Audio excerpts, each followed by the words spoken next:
Assalamualaikum warahmatullahi wabarakatuh. Bismillahirrahmanirrahim. Teman-teman semua, untuk kali ini kita akan membahas tentang kapur sirih.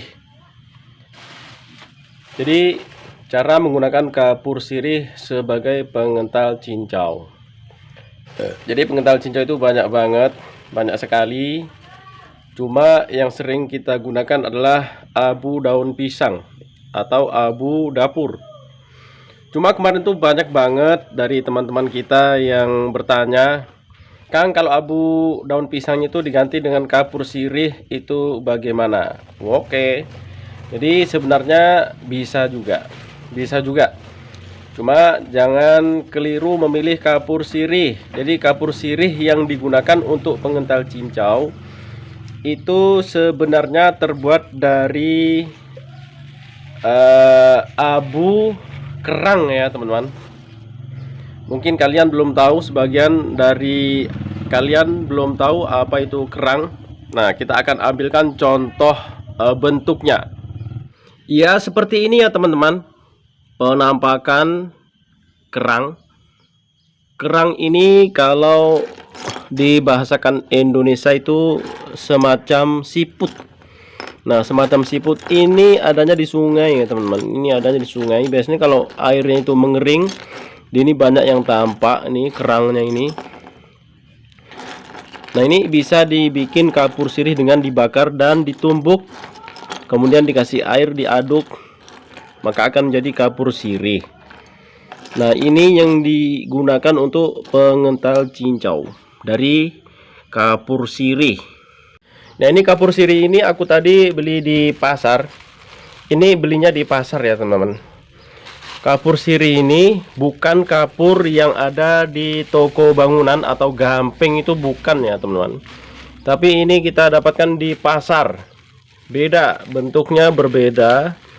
Ini sudah dikemas, ini satu plastik kecil seperti ini, harganya 5.000.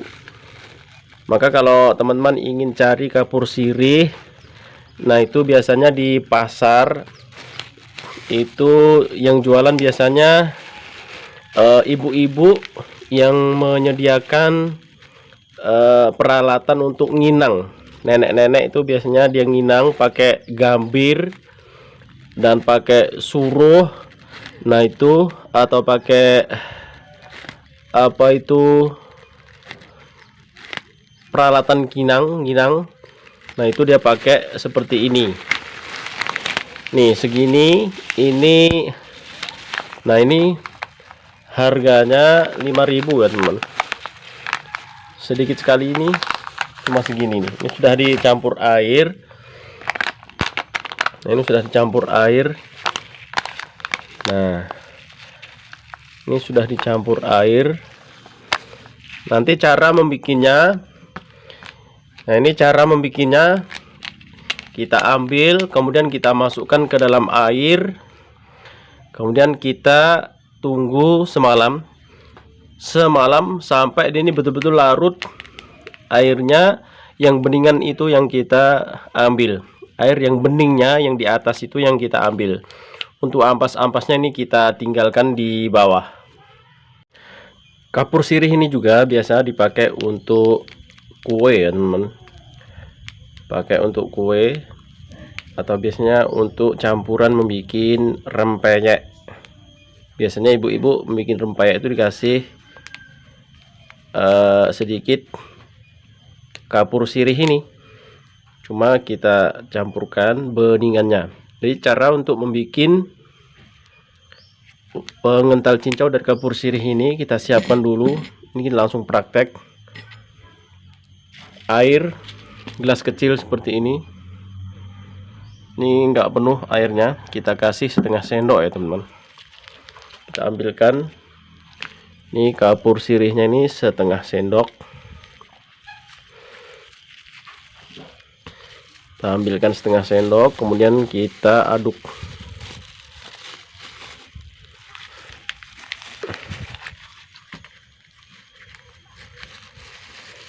Ini untuk di daerah kami memang tidak ada yang membuat,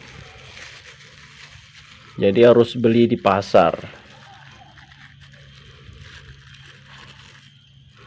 Ini kita ambil setengah sendok makan ini, tapi ndak banyak-banyak. Nah, ini kita aduk sampai merata dan kita tunggu semalam ya teman-teman.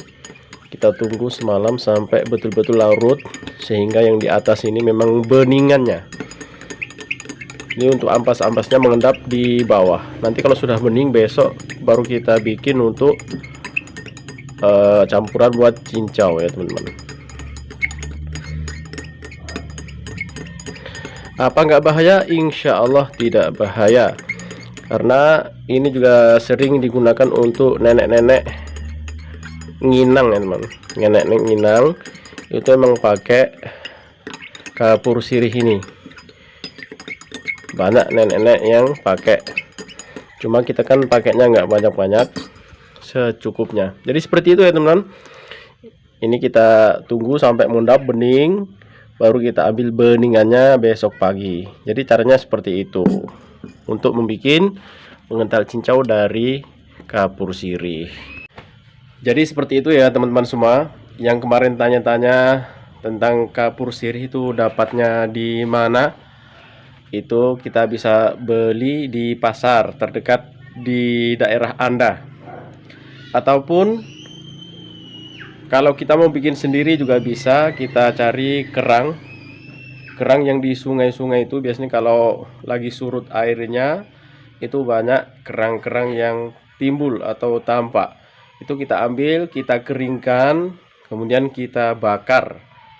Kemudian setelah itu kita tumbuk dan kita jadikan abu, kemudian diaduk pakai air. Seperti itu cara membikinnya. Ya, terima kasih untuk teman-teman semua untuk pembahasan kali ini. Semoga ada manfaatnya. Kurang lebihnya mohon maaf, bukan kami menggurui, tapi sekedar berbagai pengalaman. Wassalamualaikum warahmatullahi wabarakatuh.